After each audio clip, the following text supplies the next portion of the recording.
नमस्कार दोस्तों, मेरे चैनल ऑल इन वन में आपका स्वागत है। आपको तो पता ही हम लोग उत्तराखंड की यात्रा पे हैं। सचमुच दोस्तों, अधिकतर लोगों को घूमना फिरना पसंद होता है, लेकिन रोज़मर्रा की भागती दौड़ती ज़िंदगी में घर और ऑफिस से घर का एक रूटीन होता है। ऐसी बिजी लाइफ में मन को शांति देना बहुत ज़रूरी होता है। उसी शांति की तलाश में हम लोग उत्तराखंड की यात्रा पे आए थे। आज की यात्रा में हम लोग जाएंगे धनौल्टी और बुरांसखंडा हिल स्टेशन। जी हाँ दोस्तों, हम उत्तराखंड के छोटे से हिल स्टेशन धनौल्टी की बात कर रहे हैं, जो समुद्र तट से 2286 मीटर की ऊंचाई पर स्थित है। धनौल्टी पहाड़ों से घिरा हुआ एक बहुत ही खूबसूरत टूरिस्ट प्लेस है।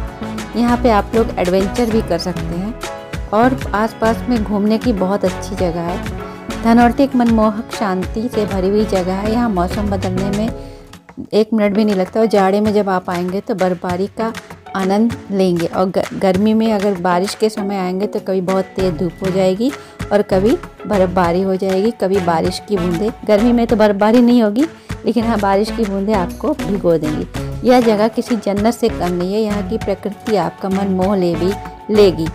और इसके अलावा यहाँ की प्राकृतिक और सौंदर्य से भरी शांति आपको एक अजीब सा सुकून देगी।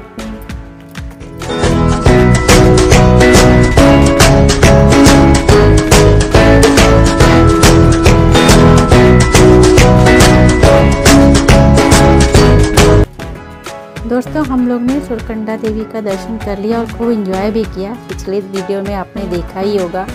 और अब हम लोग मंदिर पे नीचे आ गए हैं। यहाँ देखिए आसपास एक छोटी सी मार्केट है, जहाँ पे प्रसाद और बाकी जो सामान आपको लेना है ले सकते हैं। तो हम लोग प्राकृतिक दृश्यों का आनंद लेते हुए आगे बढ़ते जा रहे थे। अब हम लोग को धनौल्टी जाना था और यहाँ पे हर सुविधा मौजूद है। वो देखिए ऊपर एक रोपवे जा रहा है, रोपवे से एक ट्रॉली जा रही है, उसी को मैं दिखा रही थी। येलो कलर की ट्रॉली है। आसपास बर्फ़ जमी हुई है। स्नोफॉल एक दिन पहले हुआ था, इसलिए बर्फ़ जमी हुई है। स्नोफॉल के बाद आज बहुत तेज़ धूप हो गई थी, इसलिए जो है स्नो थोड़ी सी पिघल भी गई है।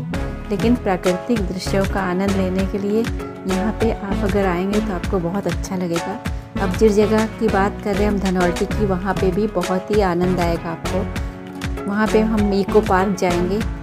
इको पार्क के अलावा हम लोग बुरांसखंडा एक जगह है, वहाँ पे भी जाएंगे। बुरांसखंडा भी बर्फबारी के लिए बहुत प्रसिद्ध है। इको पार्क में बहुत सारे एडवेंचरस गेम भी बने हुए हैं और बच्चों के लिए झूले लगे हुए हैं। आपको यहाँ आके बहुत ही अच्छा लगेगा। यह पहाड़ों की रानी मसूरी से केवल 24 किलोमीटर ही दूर है। इस पार्क में बच्चों का प्रवेश शुल्क भी लगता है। प्रवेश शुल्क 25 रुपये और 9 साल से ऊपर जो होते हैं उनको 50 रुपये लगता है। इस पार्क में पार्किंग का एरिया बहुत बड़ा है, जिसमें पर्यटकों की संख्या अधिक होने के बाद भी पार्किंग नहीं लगती। देखिए आपसे बात करते करते हम लोग इको पार्क पहुंच गए। वैसे तो इको पार्क साल भर खुला रहता है, जिसमें आप साल में कभी भी जा सकते हैं। लेकिन अगर आप इको पार्क में बर्फ़ का एंजॉय चाहते हैं तो इको पार्क जाने के लिए दिसंबर से फरवरी तक आप जाएंगे तो आपको बर्फबारी का आनंद भी मिलेगा। अगर आपको धनौल्टी की प्राकृतिक सौंदर्य, शांत वातावरण और शांति के साथ साथ गर्मियों में भी ठंड महसूस करना चाहते हैं तो आपको इको पार्क जाने का समय मई और जून है। धनौल्टी जो है इको पार्क जो है टिहरी गढ़वाल ज़िले के धनौल्टी में स्थित है। यहाँ पे प्राकृतिक सौंदर्य, शुद्ध वातावरण, मनमोहक दृश्य और पार्क में मौजूद एडवेंचर स्पोर्ट जैसे बहुत तरह के झूले, बर्मा बीच, बलून शॉट्स और बच्चों के लिए स्मॉल टनल वगैरह की व्यवस्था है। स्मॉल टनल में तो हम लोग भी गए थे।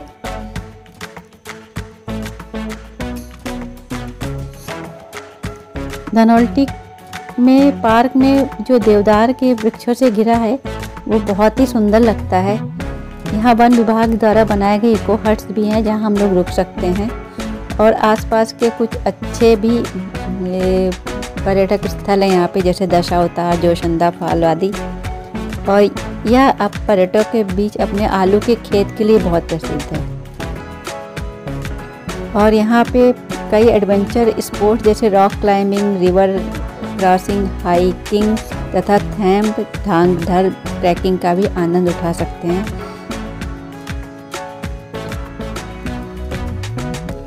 धनौल्टी पार्क वन अधिकारी डीएफओ और धनौल्टी के नागरिकों द्वारा निर्मित एक नव विकसित पार्क है। इसमें मुख्यतः देवदार के वृक्ष हैं। धनौल्टी में बहुत सारे एडवेंचर गेम भी हो जाते हैं। तो हम लोग आसपास से ट्रैकिंग कर रहे थे और ट्रैकिंग करते करते यहाँ पे आपको दिखाई देगा, यहाँ बंदर बहुत थे, इसलिए मुझे डर लग रहा था वीडियोग्राफी करने में। बीच बीच में मैं वीडियो रोक दे रही थी। कई जगह तो मैंने वीडियो ली ही नहीं, इतने अच्छे अच्छे व्यू पॉइंट थे, वहाँ बंदर की डर की वजह से मैंने वीडियो ली ही नहीं।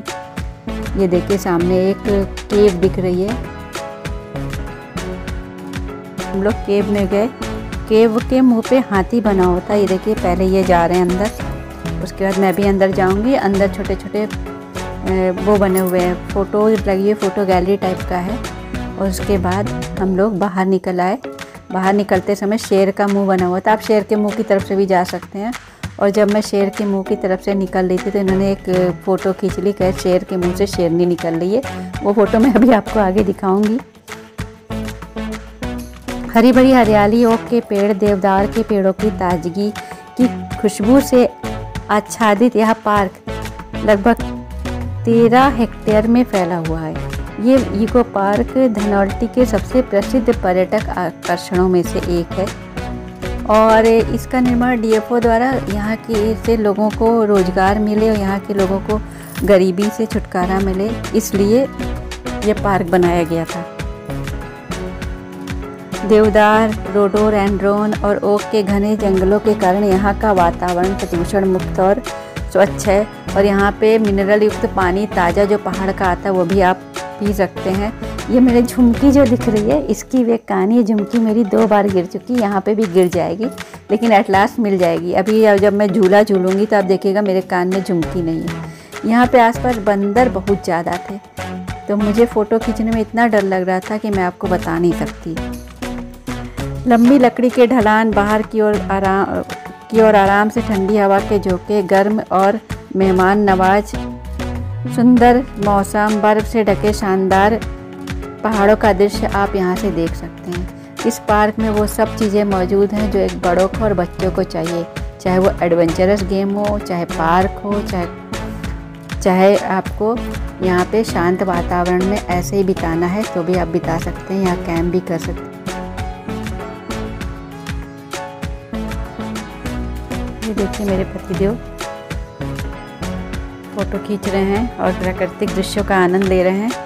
मुझे भी बहुत ही अच्छा लगा था और यहाँ पे हम लोग ने 2-3 घंटे बहुत आराम से बिताए थे, जगह जगह बैठ के व्यू पॉइंट। और फिर झूला देखते ही मेरे पतिदेव दौड़ के झूले में बैठ गए और झूला झूलने लगे। आप इस जगह पर जैसे ही कदम रखेंगे, इको पार्क अपनी हरियाली और अपनी खूबसूरती से आपके मन को तरोताज़ा कर देगा। हम लोग थोड़ी देर बैठ के झूले में झूले और इतना अच्छा लग रहा था कि हम आपको बता नहीं सकते। जब हम धनौल्टी आए तो यहाँ पे देवदार के पेड़ों के माध्यम से ताज़ी हवा बहुत ही अच्छी लग रही थी। इस हवा की में मिट्टी की और लकड़ी की सुगंध और आसपास के वातावरण की महक मिली होती है जो हमें बहुत ही ताजगी से भर देती है। यहाँ का नैसर्गिक वातावरण आपके मन को तरोताज़ा कर देगा। और दूसरी बात यह है कि यहाँ पे प्रदूषण नहीं है। प्रदूषण मुक्त स्थान पे हम लोग यहाँ पे आए हैं और ये स्थान नेचर लवर्स के लिए खासा पसंदीदा स्थान है। अगर आपको बर्फबारी का आनंद लेना है तो आप ज़रूर एक बार जाड़े में आइए। जाड़े में यहाँ का टेम्परेचर लगभग माइनस में चला जाता है। सर्दियों में यहाँ पे बहुत ही ज़्यादा बर्फबारी होती है और बर्फबारी का आनंद सारे पर्यटक आके ज़रूर लेते हैं। पहले तो लोग सर्दियों में जाना पसंद नहीं करते थे, लेकिन अब सर्दियों में भी लोग जा रहे हैं। अब हम लोग धनौल्टी के इको पार्क से बाहर निकल रहे हैं और मन कर रहा था कि अच्छी सी चाय मिल जाए तो हम चाय पी लें। तो हमारे जो ड्राइवर भैया थे उन्होंने बताया कि आपको ये सामने केसर चाय बहुत अच्छी मिलेगी। और वो जिसके यहाँ से हम लोगों ने केसर चाय ली थी वहाँ पे मसाले वगैरह भी बहुत अच्छे मिल रहे थे। हमने तो हींग ली थी वो उनके यहाँ से, मुझे हींग उनकी बहुत पसंद आई। पहाड़ों पे वैसे भी प्राकृतिक चीज़ें होती हैं, तो प्राकृतिक से मिली हुई चीज़ें बहुत ही अच्छी भी होती हैं। वो अपने मसाला और सब चीज़ के बारे में बता रहे थे। वाकई में चाय बहुत ही टेस्टी थी, जिसको पीने के बाद हम लोग की सारी थकान ख़त्म हो गई थी। और ये मैं इनका ये ऑनलाइन मसाला भी बेचते हैं और बुरांस के फूल का शरबत भी दे रहे थे। तो मसाला तो ये ऑनलाइन भेज देते हैं, लेकिन शरबत वगैरह ऑनलाइन नहीं भेजते, उन्होंने बताया। इसके बाद हम लोग बरास गांडा करके एक जगह है, वहाँ जाएंगे। वहाँ पे भी लोग बर्फबारी और स्नो और एडवेंचर का आनंद लेने लोग आते हैं। और यहाँ से भी व्यू पॉइंट है, जहाँ से आपको बहुत सुंदर सुंदर व्यूज़ हिमालय के आपको दिखेंगे। और बहुत ऊंचाई पे होने के कारण ऊंचे हिमालय के मनोरम दृश्य देखने को मिलते हैं। जाड़े और गर्मियों में आप यहाँ आ सकते हैं, और जाड़े और गर्मियों में आप बहुत ही अच्छा शांत वातावरण बिता सकते हैं। और धनौल्टी और बुरास गांडा हम पहुँच गए हैं। देखिए, धनौल्टी और बुरास गांडा में 25 दिसंबर के बाद ही बर्फ़ गिरनी शुरू हो जाती है। यहाँ पे पूरा जगह सफ़ेद बर्फ़ से ढक जाता है। और यहाँ से धनौल्टी से गंगोत्री रेंज के साफ दृश्य भी हम लोग देख सकते हैं, और यहाँ के सुखद मौसम का आनंद भी ले सकते हैं।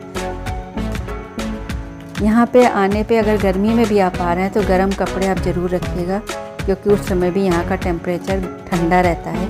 अब हम लोग वापस लौट रहे हैं मसूरी के लिए।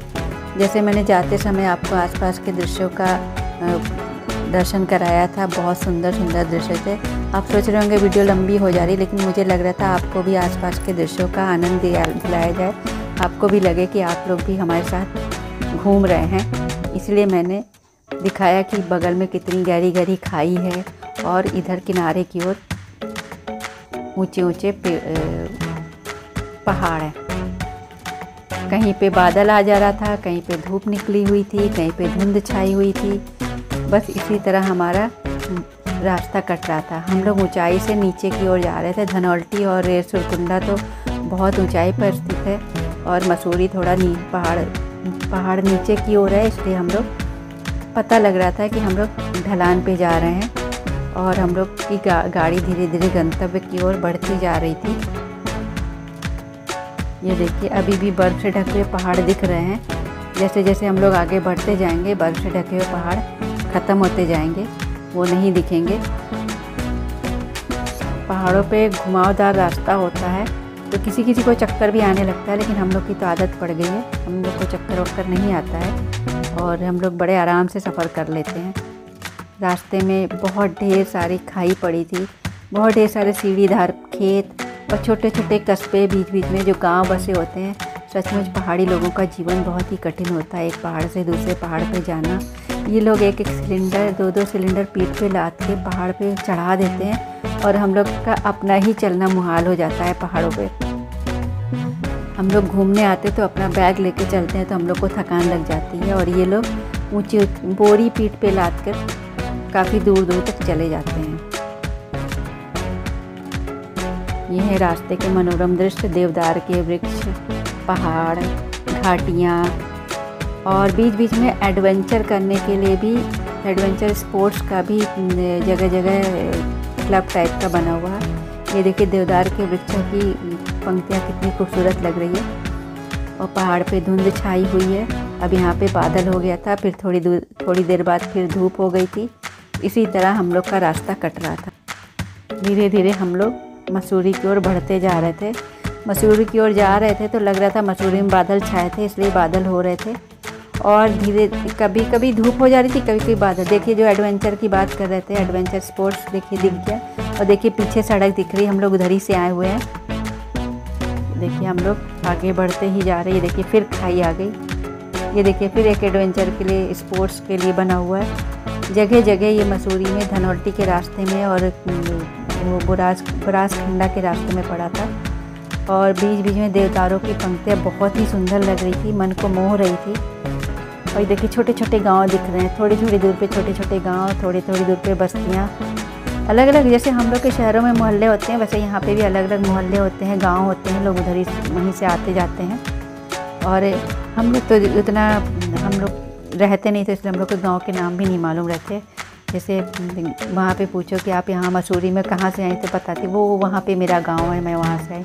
देखिए घुमावदार रास्ता, हर रास्ता लगता है एक ही जैसा। ये देखिए पूरी बस्ती बसी हुई। अब हम लोग मसूरी के लगभग नज़दीक पहुँच चुके हैं। बस्तियाँ देख के पता चल रहा है।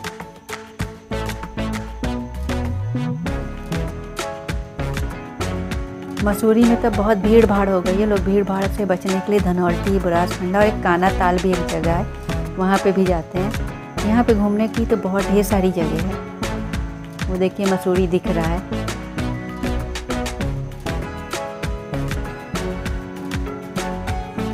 ये देखिए बस्तियाँ आ गई, इसका मतलब हम लोग मसूरी में प्रवेश करने ही वाले हैं। वो देखिए कितना घना हुआ है, घना बसा हुआ मसूरी। तो जगह जगह बहुत ढेर सारे होटल खोलते जा रहे हैं और पहाड़ों को भी ये लोग पर्यटन स्थल के रूप में विकसित करने के लिए बहुत ही ज़्यादा प्रदूषित कर रहे हैं। और यहाँ पे अतिक्रमण भी बहुत ज़्यादा होता जा रहा है। हमें ड्राइवर बता रहा था कि यहाँ पे कितने ढेर सारे मैगी पॉइंट भी इन्होंने ख़त्म करवा दिए। अब देखिए हम लोग लगभग मसूरी पहुँच गए। मार्केट आ गई इतनी ढेर सारी, इससे पता चल रहा है कि हम लोग मसूरी आ गए। इसके बाद मुझे थोड़ी सी शॉपिंग करनी है। शॉपिंग करने के बाद हम लोग अपने होटल जाएंगे। ये देखिए हम लोग यहाँ आ गए और अपने होटल की ओर जा रहे हैं। रास्ते में पहले इतनी दुकानें नहीं थी जब हम लोग आते थे, अब बहुत ज़्यादा दुकानें हो गई हैं। मेरे पति देव सामान उठाए हुए और इसके बाद मॉल रोड पे हम लोग मॉल रोड का आनंद उठाते हुए हम लोग अपने होटल की तरफ जा रहे हैं। गेस्ट हाउस तो हम लोग का मॉल रोड पे ही है, इसलिए ज़्यादा परेशानी नहीं होती है, तुरंत पहुंच जाते हैं। चाहे इस तरफ जाना हो पिक्चर पैलेस की तरफ, चाहे गांधी चौक की तरफ, उसके बीच में हमारा गेस्ट हाउस वाला होटल मौजूद है। इससे हमने कॉर्न बनवा के खाया था, लेकिन उतना टेस्टी इसने नहीं बनाया था, ना ही कॉर्न मीठा था, लेकिन फिर भी हम लोग का मन कर रहा था तो खा लिए थे। और यही कॉर्न खाते खाते हम लोग अपने होटल चले जाएंगे। और कल मैं आपको मसूरी की नाइट लाइफ के बारे में दिखाऊंगी। तो इसी के साथ आप सभी लोगों को मेरा वीडियो देखने के लिए धन्यवाद। प्लीज़ आप लोग सब्सक्राइब ज़रूर करिएगा, कमेंट भी करिएगा। आप सभी लोगों को ऑल इन वन भाई विनय की तरफ से नमस्कार, ढेर सारा प्यार और बहुत बहुत बहुत बहुत बहुत बहुत धन्यवाद।